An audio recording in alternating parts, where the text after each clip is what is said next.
G'day guys, it's Dave here from New Zealand Outdoor Blades and Bullets. Please feel free to like, comment and subscribe. It does help out my channel a ton. But more importantly, I'm enjoying and learning a lot talking to people all over the world about my various hobbies, which include knives, hunting rifles, hunting cartridges, hunting in general. Today I'm going to do an article on an old caliber but a good one, and that is a 6.5 by 55, or sometimes referred to as the 6.5 Swede.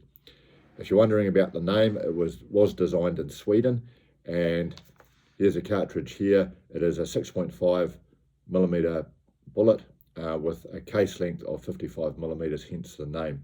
A little bit of personal history for me is a hunting buddy of mine bought one of these in the late 1980s as his first rifle. And back then, and this was the late 80s, there were not many rifles available in this caliber. Not because there was anything wrong with the caliber, but most of the rifles we got were American and they weren't chambered for this. And the only rifles you could get in this caliber were typically ex-military Swedish Morsers. And these were available at a very, very cheap price. So a number of young New Zealand hunters back then used to start off hunting with a 6.5 by 55 and an old Swedish Morser.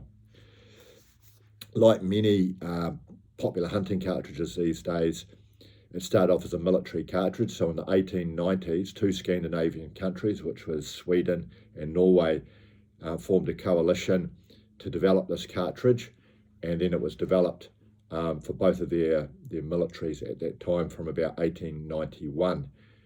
They started off with a heavier 150 grain projectile, but closer to World War II, they developed a lighter projectile, which was 140 grains, going at about 2,600 feet per second.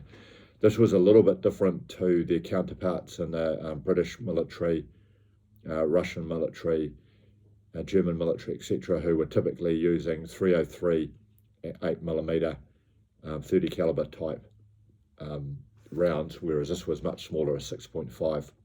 It had also a much lower recoil than the 303 and 8mm. Another point is although it's got a relatively long case at 55 millimeters, it's got relatively low pressure, so only 51,000 psi per load. Looking at modern hunting ammunition here, and I'm going to look at the Hornady International 140 grain SST, which will probably be pretty popular in this country.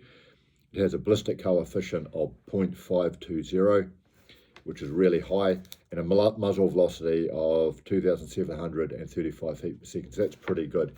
And this is a sort of real advantage over the 6.5 family of cartridges, as they do have very, very good ballistic coefficients or aerodynamic shape, particularly when you start getting up into the sort of 140 grain and greater. They're typically getting ballistic coefficients of over 0.5, so that's very, very good. And anything with a high ballistic coefficient is going to retain its velocity and have great downrange velocity, knockdown power, ability to maintain a flat trajectory, etc.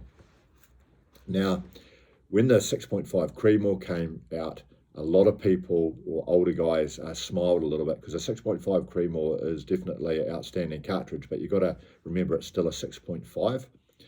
So it's the same caliber in terms of bullet size as a 6.5 by 55 and the 260 Remington 6.5 PRC, etc. Now, some people might ask, what is the difference between a 6.5 by 55 and a 6.5 Creedmoor?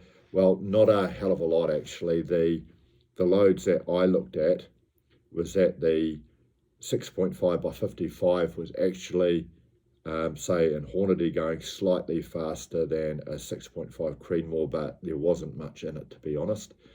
Also, when I compare the 6.5 by 55 with the 260, they are fairly similar as well. And I'll just give you a readout of a ballistics chart from the Hornady International SST. Muzzle velocity of 2,735 feet per second. At 500 yards, it's still doing 1,937 feet per second, and it's got 1,166 foot-pounds of knockdown power. So you've still got an effective hunting cartridge out to 500 yards with a 6.5 by 55, and it's probably no better or worse than the 260 or the 6.5 Creedmoor, although the 6.5 Creedmoor, you've arguably got a shorter action there.